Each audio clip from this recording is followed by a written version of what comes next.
Ders bir yolculuğun haritasını çıkarmak. Hey Anna, senin yanında bir şeyler yürütmek istedim. Bu hafta sonu küçük bir yolculuğa çıkmayı düşünüyorum ve sizin katkılarınızdan yararlanabilirim. Bir yol gezisi, öyle mi? Kulağa eğlenceli geliyor. Nereye gitmeyi düşünüyordum? Yakınlardaki birkaç kasaba ve şehri keşfetmeyi umuyordum. Ancak büyük trafik veya gecikmelerden kaçınmak için en iyi rotayı belirlediğimden emin olmak istedim. Bu akıllıca bir fikir. Rotanızı planlamanıza yardımcı olması için bir GPS navigasyon uygulaması kullanmayı düşündünüz mü? GPS uygulaması mı? Bu harika bir öneri. Trafik sıkışıklığından kaçınmama yardımcı olabilecek güvenilir tavsiyeleriniz var mı? Kesinlikle. Google haritalar ve bazen mükemmel seçeneklerdir. Gerçek zamanlı trafik güncellemeleri saklayabilir ve gerektiğinde sizi yeniden yönlendirebilirler. Oh, Boğaze bunun hakkında iyi şeyler duydum. Gerçekten ilerideki trafik koşulları hakkında size uyarı veriyor mu? Evet, kitle kaynaklı trafik verileri söz konusu olduğunda vaziyet gerçekten etkileyici. Sizi kazalara, insaatlara ve diğer gecikmelere karşı uyarabilir. Harika. Tam da ihtiyacım olan şey bu. Ve Google haritalar navigasyon için klasik bir başvuru noktasıdır. Değil mi? Kesinlikle. Google haritalar uzun bir yol kat etti ve seyahat sürelerini tahmin etmek gibi yol gezileri için pek çok yararlı özelliğe sahip. Harika. Bu çok faydalı. Ve bunu yaparken önceden herhangi bir konaklama rezervasyonu yaptırmayı düşünmeli miyim? Bu iyi bir fikir. Özellikle de popüler turistik kasabalarda durmayı planlıyorsanız. Otel, motel ve hatta Airbnb'de kiralık ev bulmak için seyahat rezervasyon sitelerini kullanabilirsiniz. Oh, ayırım. Bu harika bir seçenek. Geleneksel bir otelden daha uygun fiyatlı olabilir ve benzersiz bir deneyim olabilir. Kesinlikle. Ayrım seyahatinize daha yerel ve özgün bir hava katabilir. En iyi seçenekleri bulmak için yorumları okuyabilirsiniz. Harika. Bunların hepsi gerçekten yararlı tavsiyeler. Şimdi harika bir yolculuğa planlamak için doğru yolda olduğumu hissediyorum. Fantastik, güvenilir bir navigasyon uygulaması ve önceden rezerve edilmiş bazı konaklama yerleri ile stressiz ve keyifli bir yolculuğa hazır olacaksınız. Kesinlikle. Bu harika ipuçlarını saklamak için zaman ayırdığınız için gerçekten minnettarım Anna. Bu yol dizisi planlamamı çok daha kolay hale getirecek. Yardım etmekten mutluluk duyarım, John. Doğru araçlara ve kaynaklara sahip olduğunuzda yolculuklar çok eğlenceli olabilir. Keşfederken harika vakit geçireceğinize eminim. Bunu gerçekten sabırsızlıkla bekliyorum. Tavsiyeleriniz için tekrar teşekkürler. Bunu iyi bir şekilde kullanacağımdan emin olacağım. Ders 2. Acının gizemini keşfetmek. Hey Anna, bu büyüleyici hayalet uzuv abrisi kavramını okuyordum ve bu konudaki düşüncelerinizi almak istedim. Hayalet uzuv agresini. Bu çok ilgi çekici ve karmaşık bir olgu. Anladığım kadarıyla bu, insanların ampute edilmiş bir uzuvda agri veya his hissetmesi anlamına geliyor. Kesinlikle. Bunu öğrendiğimde gerçekten çok şaşırdım. Yani artık orada olmayan bir vücut kısmında nasıl acı hissedebilirsin? Oldukça kafa karıştırıcı, değil mi? Tip camiası hala hayalet uzuv agresinin ardındaki nedenleri ve mekanizmaları tam olarak anlamaya çalışıyor. Görünen o ki, bu durumun artık fiziksel olarak mevcut olmasa da kesilmiş uzuvdaki sinirlerden sinyal almaya devam eden beyinle bir ilgisi var. Doğru, Beyin hala bu sinirsel girdileri istemeye çalışıyor. Ancak gerçek uzuv orada olmadığında agri veya diğer duyuların algılanmasına yol açabilir. Büyüleyici. Yani bir bakıma beyin. Uzvun hala orada olduğunu ve agri ya da rahatsızlık hissettiğini düşünerek kendini kandırıyor. Kesinlikle. Sanki beyin uzuv çıkarıldıktan sonra bile onu tamamen bırakamıyor. Sinirler ve sinir yolları hala sağlamdır ancak fiziksel vücut kısmı gitmiştir.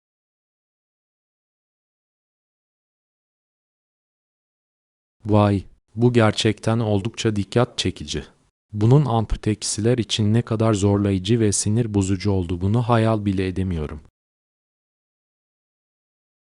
Kesinlikle. Hayalet uzuv agresi inanılmaz derecede zayıflatıcı olabilir ve yönetilmesi zor olabilir. Araştırmacılar hala bu durumu hafifletmeye yardımcı olacak çeşitli tedavileri ve terapileri araştırıyorlar.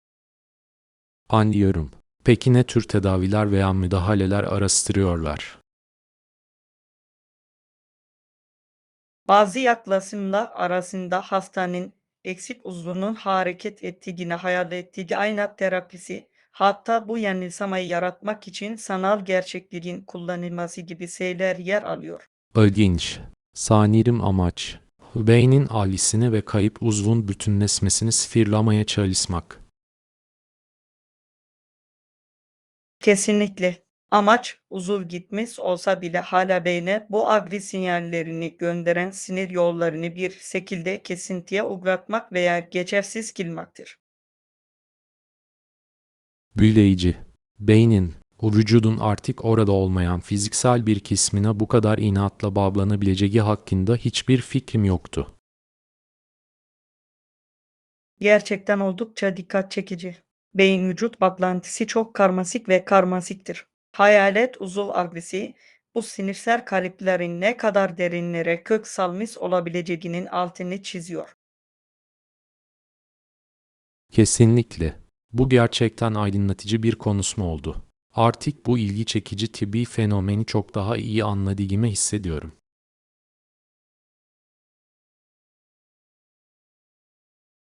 Yararlı bilgiler saklayabildiğime sevindim çok. Hayalet uzuv agresi gerçekten büyüleyici bir çalışma alanıdır ve insan beyninin inanılmaz yeteneklerini ve karmaşıklığını gerçekten anlatmaktadır. Kesinlikle. Bu konuda bana yol göstermek için zaman ayırdığınız için teşekkür ederim. Bu durum bana, ampute bireylerin bu durumla bahsederken karşılaştıkları zorluklar konusunda yeni bir anlayış kazandırdı. Elbette bu tür büyüleyici tıbbi ve bilimsel konuları tartışmaktan her zaman mutluyum. İnsan vücudu ve zihni sonsuz derecede ilgi çekicidir. Daha fazla anlasamadım. Bu kesinlikle düşündürücü bir konuşma oldu. Daha önce çok az bildiğim bir konu hakkında çok şey öğrendiğimi hissediyorum. Mükemmel, hedefim buydu. Bu tür benzersiz tıbbi olayları tartışmak, insan deneyimine dair anlayışımızı genişletmenin harika bir yoludur. Bazı değerli bilgiler saklayabildiğime sevindim. Kesinlikle. Seninle bu konu hakkında sohbet etmek bir zevkti Anna. Gelecekte bunun gibi daha aydınlatıcı sohbetleri sabırsızlıkla bekliyorum. Ders 3: Mükemmel kiralık tatil yerini bulmak. Hey Anna, bir hafta sonu kaçamayı planlıyorum ve kalacak harika bir yer bulmama yardım edebileceğini umuyordum. Kesinlikle yardım etmekten mutluluk duyarım. Tam olarak ne tür bir konaklama arıyorsunuz? Küçük, serin bir tatil evi bulmayı umuyordum. Belki Airbnb ya da buna benzer bir şey. Bölgede herhangi bir öneriniz var mı? Bir düşüneyim. Burada oldukça iyi seçenekler var. Akdeniz'de belirli bir yer var mı yoksa önerilere açık mısınız?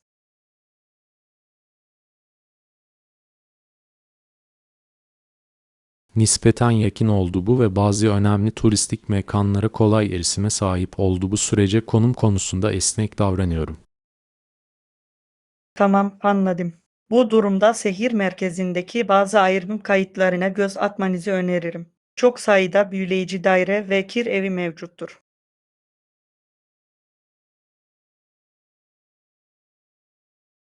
Hayır mı? Öyle mi? Bu harika bir fikir. Bu platformda kiralık tatil yerleri hakkında pek çok olumlu şey duydum.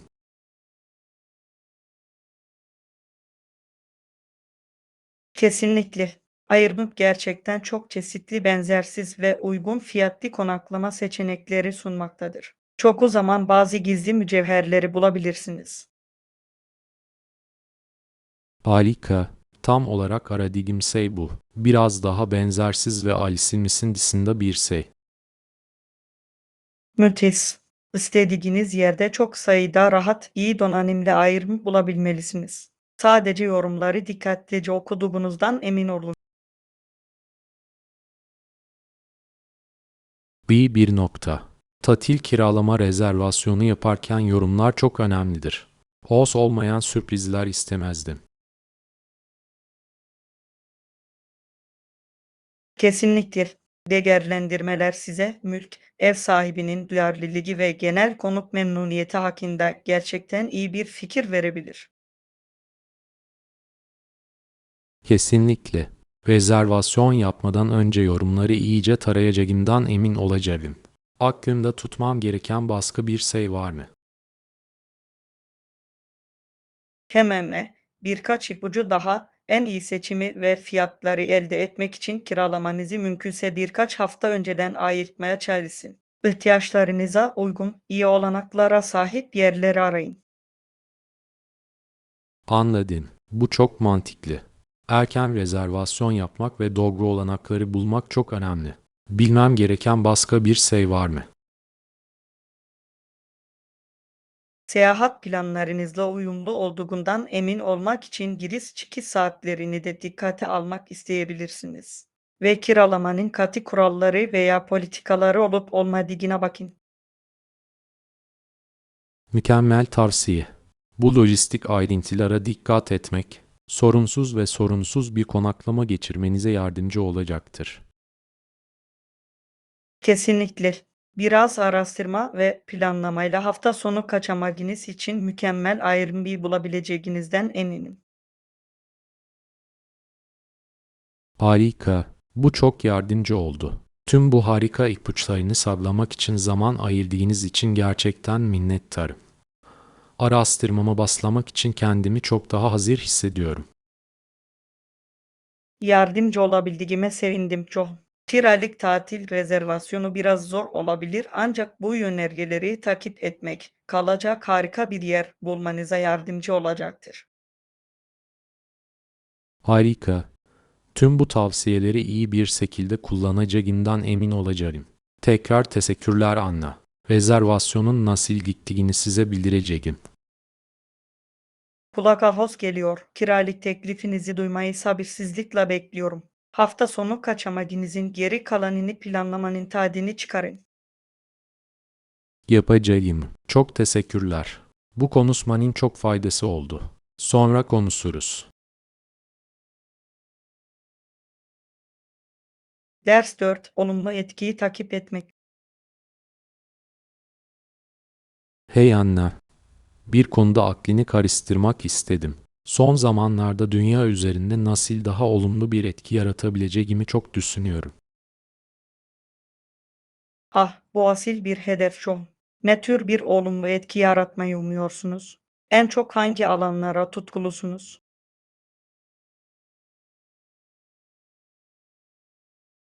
Pek çok ruh araştırması yapıyorum ve işimin ve hayatımın anlamlı bir şeye katkıda bulunmasını istediğimi hissediyorum. Anlıyor musun?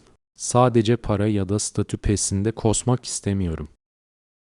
Bu gerçekten takdire sayan. Hayatınızda ve işinizde daha derin bir amaç ve anlam bulmaya çalışmanız harika. En çok ne tür nedenler veya sorunlar ilginizi çekiyor? Bu harika bir soru. Çevresel sürdürülebilirlik ve gezegenimizi gelecek nesiller için koruma konusunda gerçekten tutkuluyum. Bu alana dahil olmanın bir yolunu bulmayı çok isterim. Harika, çevre o kadar kritik bir konu ki daha fazla kendini adamış savunucuya ihtiyaç var. Katkıda bulunabileceğiniz belirli fikirleriniz veya becerileriniz var mı? Hemen İş ve pazarlama alanında geçmişim var. Bu yüzden çevre dostu girişimler konusunda farkındalık yaratmaya veya sürdürülebilirlik çözümlerini desteklemeye yardımcı olabileceğimi düşündüm. Bu harika bir açı. İşletmeniz ve pazarlama uzmanlığınız olumlu değişimi yönlendirmede çok değerli olabilir. Bu alanda kar amacı gütmeyen kuruluşlara veya sosyal girişimlere bakmayı düşündünüz mü? Bu harika bir öneri. Bazı yerel çevreci kar amacı gütmeyen kuruluşları araştırıyorum ve katılım için pek çok fırsat var gibi görünüyor. Gönüllü olarak bile gerçek bir fark yaratabilirim. Kesinlikle. Ve harika olan Seitsuki, mutlaka tam zamanlı bir rol üstlenmek zorunda değilsiniz. Becerilerinizi ve zamanınızı yarı zamanlı veya danışmanlık olarak katkıda bulunmanız bile anlamlı bir etkiye sahip olabilir. Gerçekten iyi bir noktaya değindin. Olumlu bir değişim yaratmak için hayatımı veya kariyerimi tamamen elden geçirmem gerekmiyor. Küçükten başlayıp yavaş yavaş katılımını geliştirebilirim. Kesinlikle. Ve kim bilir, başlangıçtaki gönüllü çalışmanız veya danışmanlık göreviniz, değerleriniz ve hedeflerinizle uyumlu yeni profesyonel fırsatlara bile yol açabilir. Bu gerçekten heyecan verici bir ihtimal. O ilk adımı atmak ve dahil olmak için daha motive ve ilham verici hissetmeye başlıyorum. Bu konuşma çok faydalı oldu Anna. Bunu duyduğuma çok sevindim Joe. Becerilerinizi ve tutkularınızı etkili bir şeye yönlendirmek için ilham almanız harika bir şey. Gerçek bir fark yaratacağınızdan hiç şüphem yok. Teşekkürler Anna. Bu konuyu benimle tartışmak için zaman ayırdığınız için gerçekten minnettarım. Başlamak için bana birçok harika fikir ve pratik tavsiye verdiniz. Elbette beyin fırtınası yapmaktan ve bunun gibi olumlu hedefleri desteklemekten her zaman mutluluk duyarım. Lütfen ilerlemenizden beni haberdar edin. Yaratabileceğiniz etkiyi görmek beni heyecanlandırıyor. Kesinlikle yapacağım. Bu benim için gerçekten anlamlı bir konuşma oldu. Kendimi enerji dolu ve fark yaratmak için harekete geçmeye hazır hissediyorum.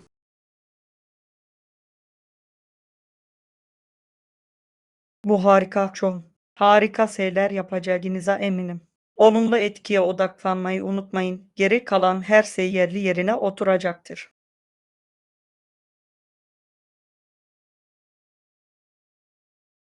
Haklısın.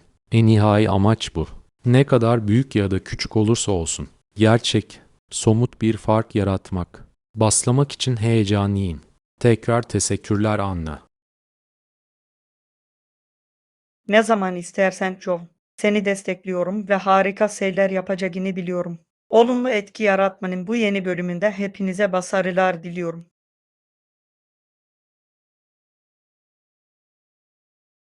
Bunu takdir ediyorum. Anna, bu gerçekten moral verici bir konuşma oldu. Bu yeni yolculuğa çıkarken desteğinize minnettarım.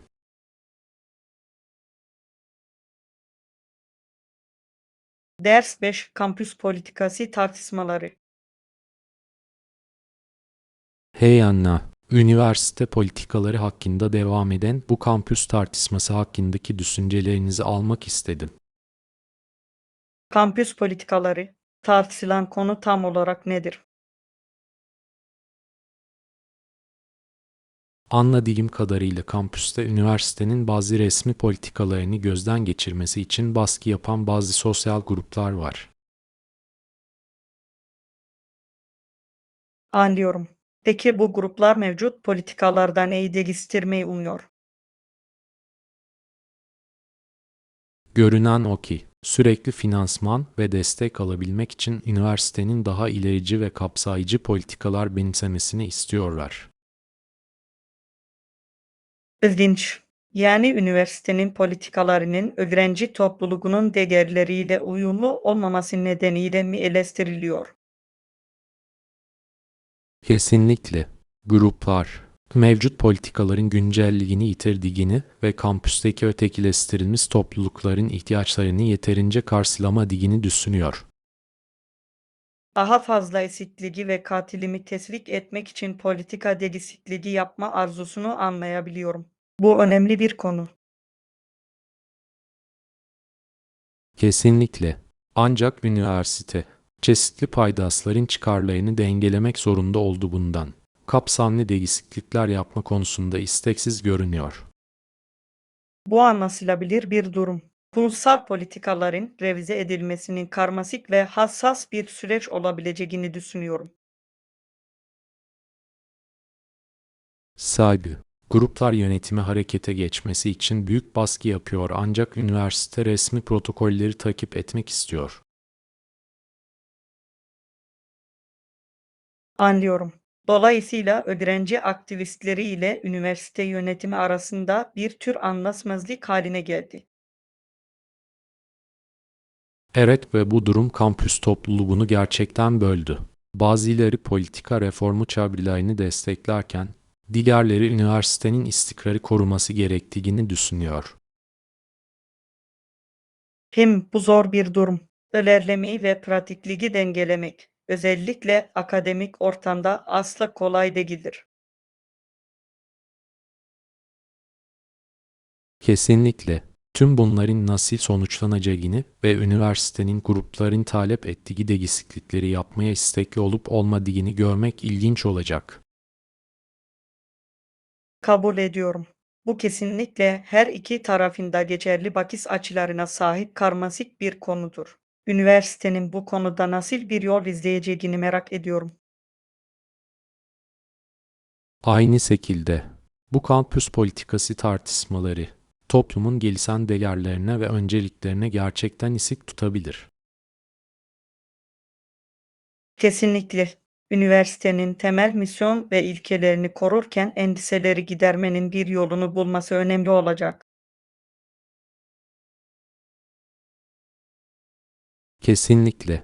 Bu hassas bir denge ama tüm kampüsün refahı için bunu doğru şekilde yapmak çok önemli. Peki dedin. Bunlar bir üniversitenin gelecekteki yönünü gerçekten şekillendirebilecek türden tartışmalardır. Kesinlikle. Bu konuya dalgımıza sevindim. Günümüzde kampüslerin karşı karşıya olduğu dinamik sorunların harika bir örneğidir. Kabul edildi. Bu tür tartışmaları tartışmak, içerideki karmaşıklıkları anlamak açısından çok değerlidir. Düşündürücü bir sohbet oldu. Kesinlikle. Bakış açınızı paylaştığınız için teşekkür ederim Anna. Bunlar gerçekten gözümüzü açabilecek türden tartışmalar. Ders 6. Hobilerin eklektik dünyasını keşfetmek. Hey Anna, senin daha benzersiz veya sıra dışı hobilerinden bazılarını duymayı merak ediyordum. Özellikle nedir veya ne ilgi alanlarınız var mı? Hemen bu ilginç bir soru şu.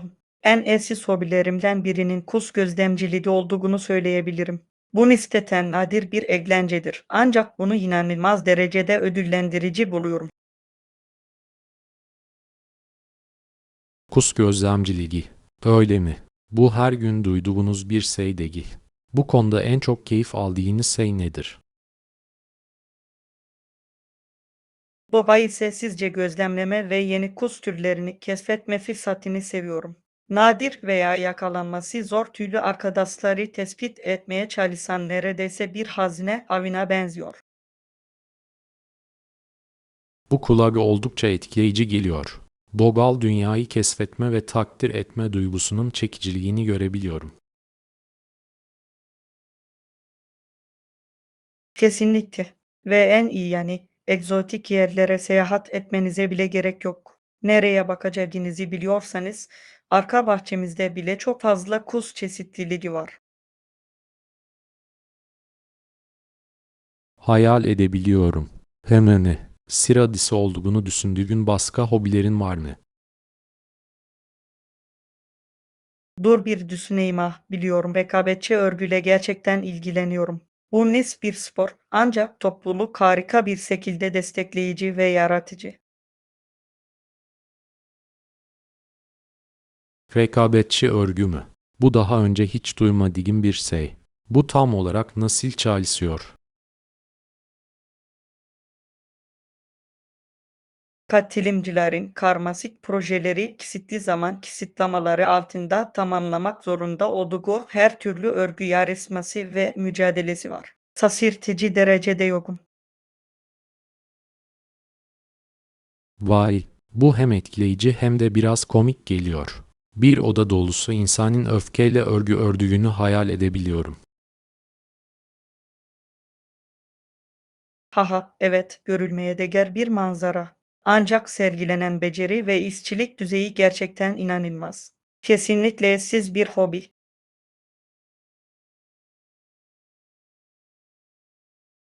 Hayal edebiliyorum. İnsanları şaşırtabilecek başka ilginç ilgi alanlarınız var mı?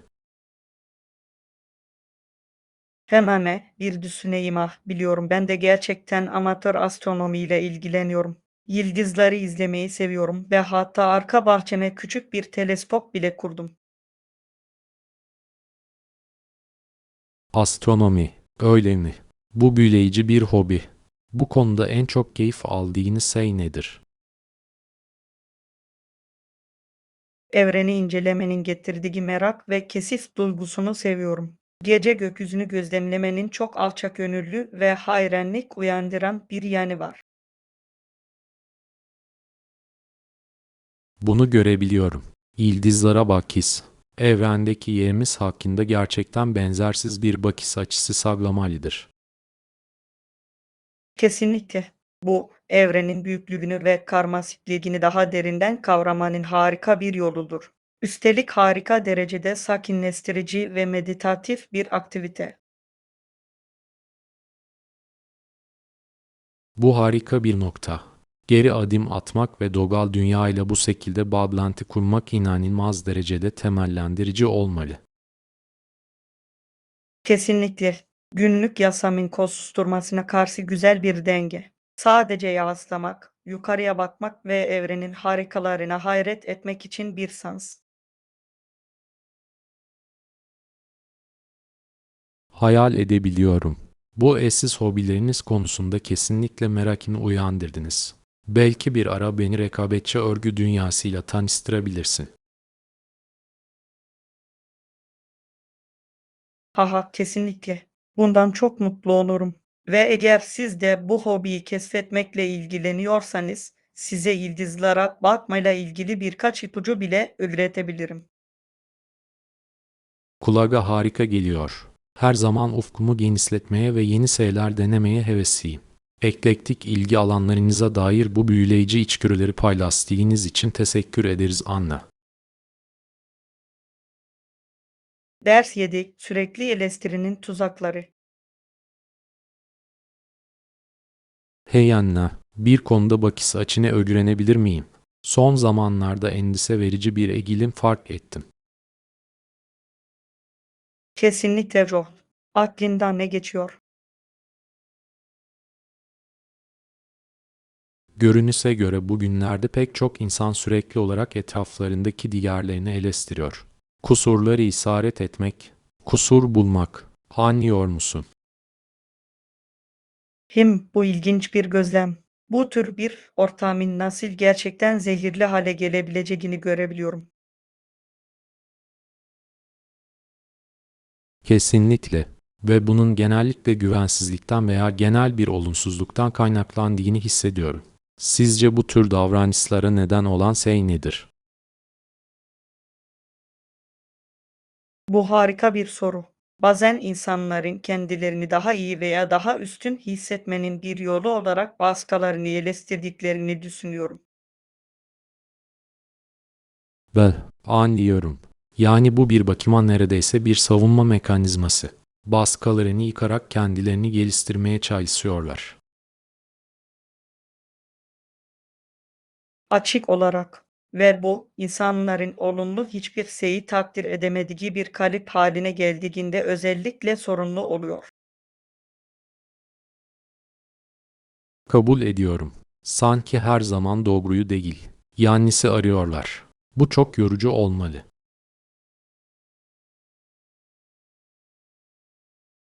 Gerçekten öyle. Ve çoğu zaman bir olumsuzluk döngüsünün devam etmesine neden olur. Siz de böyle bir ortamı bizzat yasadığınızı düşünüyor musunuz? Bir dereceye kadar evet. Sürekli kusur bulan ve eleştiren iş arkadaşlarım ve hatta aile üyelerim oldu. Bununla bahsetmek kolay olamaz. Bu tür eleştiriler karşısında pozitif kalmayı nasıl başarıyorsunuz? Aslında onların sözlerinin benim hakkımda söylediklerinden çok onlar hakkında daha fazla şey ifade ettiğini hatırlamaya çalışıyorum. Bunu kişisel olarak almıyorum. Bu çok olgun bir bakış açısı. Bu bakış açısını korumak, asalya sürüklenmemenin anahtarıdır. Kesinlikle. Ayrıca pozitiflere odaklanmak, tüm olumsuzlukları dengelemek için bilinçli bir çaba gösteriyorum. Bu harika bir strateji. Bunun yerine etrafınızdakilerin iyi niteliklerini ve başarılarını öne çıkarın. Kesinlikle.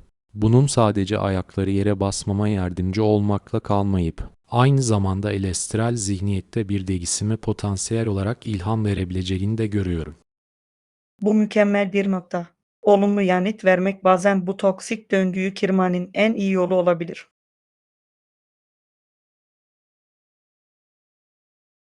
Kesinlikle. Bence daha fazla insan bu yaklaşımı deneseydi, dünya çok daha moral verici bir yer olurdu. Daha fazla katılamazdım Joe. Bu gerçekten düşündürücü bir konuşma oldu. Görüşlerinizi paylaştığınız için teşekkür ederiz. Tabii ki Anna. Bu konuyu benimle birlikte araştırmaya zaman ayırdığınız için teşekkür ederim. Tartışılması gereken önemli bir konu. Ders 8. Fitness rutinleri ve dostça mücadeleler. Hey Anna, son zamanlarda gerçekten fitnessle ilgilendiğini duydum. Ne tür egzersizler yapıyorsunuz? Ah, iyice karıştırmışım. Yoga ve pilatesten yüksek yoğunluklu aralıklı antrenmanlara kadar her şeyi deniyorum. Aktif kalmanın farklı yollarını keşfetmek çok eğlenceliydi. Bu harika. Ben de tutarlı bir fitness rutinine geri dönmek istiyordum. Önerebileceğiniz favori egzersizleriniz veya dersleriniz var mı? Bir düşüneyim. Yoga'nın esnekliğinden ve farkındalığından gerçekten keyif alıyorum ama hıt antrenmanlarının kalori yakımı da harika oldu. Ve pilates tam vücut için harika bir güçlendirme rutinidir. Vay, bu harika bir çeşitlilik. Fitness rejiminizin ne kadar kapsamlı olduğundan etkilendim. Bunlardan birkaçını kendim denemek zorunda kalabilirim. Kesinlikle yapmalısın. Ve biliyorsunuz, bu antrenmanlardan bazılarını birlikte yapsak eğlenceli olabilir. Biraz dostça bir fitness yarışması motive edici olabilir. Bu fikir hoşuma gitti. Biraz sabitli bir rekabet. Antrenmanlarımda tutarlı kalmam için ihtiyacım olan itici güç olabilir. Aklında ne vardı? Sana ne? Belki hıt mücadelesini deneyebiliriz. Belirli bir süre içinde en fazla burpee veya squat hareketini kimin tamamlayabileceğini görün. Veya adım meydan okuması yapıp günlük adımlarımızı takip edebiliriz. Bayıldım. Bir hıt mücadelesi tam bana göre geliyor. Ve bir adım mücadelesi daha fazla günlük aktiviteye katılmanın harika bir yolu olabilir. Kesinlikle. Hatta sonuçlara biraz dostane bir bahis koyarak durumu biraz daha ilginç hale getirebiliriz. Çok çılgınca bir şey değil elbette ama belki de kaybeden, kazanana kahve falan almak zorunda kalır. Şimdi konuşuyorsun. Küçük bahisli bir bahis kesinlikle ekstra bir eğlence ve motivasyon katmanı ekleyebilir. Ben varım. Bu fitness mücadelesine ne zaman başlamak istiyorsunuz? Bu hafta sonu ne dersiniz? Ayrıntılara karar verebilir ve ardından ise eğitime başlayabiliriz. Bu çok eğlenceli olacak John. Dostça rekabet motive kalmanın en iyi yoludur. Daha fazla katılamazdım. Şimdiden gaza gelmiş hissediyorum ve her şeyimi vermeye hazırım. Bu harika olacak. Harika fikir için teşekkürler Anna. Memnuniyetle. Bunu gerçekten sabırsızlıkla bekliyorum. Arkadaşlar arasındaki biraz sabitli rekabet, fitness başarısının mükemmel tarifidir. Kesinlikle. Tamam, hadi yapalım şunu. Küçük antrenman hesaplaşmamızda kimin zirveye çıkacağını görmek için sabırsızlanıyorum. En iyi fitness tutkunu kazansın. Bu konuda içimde iyi hisler var Joe. Bu birbirimizin sabit yolculuklarını desteklememiz için harika bir yol olacak. Kendi adıma bundan daha iyi söyleyemezdim. Birbirimizi yeni zirvelere taşımaktan heyecan duyuyorum. Bu harika olacak. Tamamen katılıyorum. Tamam, ayrıntıları planlamaya başlayalım ve bu mücadeleyi başlatalım. Bekleyemiyorum. Ben de değil. Bu çok eğlenceli olacak. Tamam, hadi yapalım. Ders 9. İkinci el mağazasında pazarlık avcılığı. Günaydın Anna. İkinci el mağazalarında nasıl harika fırsatlar yakalayabileceğime dair bana bazı ipuçları verebileceğini umuyordum. Daha çok ikinci el alışveriş yapmak istiyordum. Of, ikinci el mağazadan alışveriş yapmak en sevdiğim hobilerimden biri. En iyi indirimleri bulmanın kesinlikle bazı içeriden öğrenilen püf noktaları vardır. İkinci el eşyaları genellikle nereden satın alırsınız? Şehir merkezindeki büyük Goldville mağazasına bir göz atmayı düşünüyordum ama ne bekleyeceğimi bilmiyorum. Fiyatlarda herhangi bir pazarlığa izin veriyorlar mı? Harika soru. İkinci el mağazaların çoğu konu fiyatlandırma olduğunda biraz hareket alanına izin verir. Özellikle daha büyük veya daha yüksek fiyatlı ürünlerde indirim yapıp yapamayacaklarını kibarca sormaktan zarar gelmez. Ah anladım. Bunu öğrendiğim iyi oldu. Çok ısrarcı olmak istemem ama dostane bir müzakerenin zararı olmaz. En iyi fırsatları elde etmek için başka hangi ipuçlarınız var? Bakalım.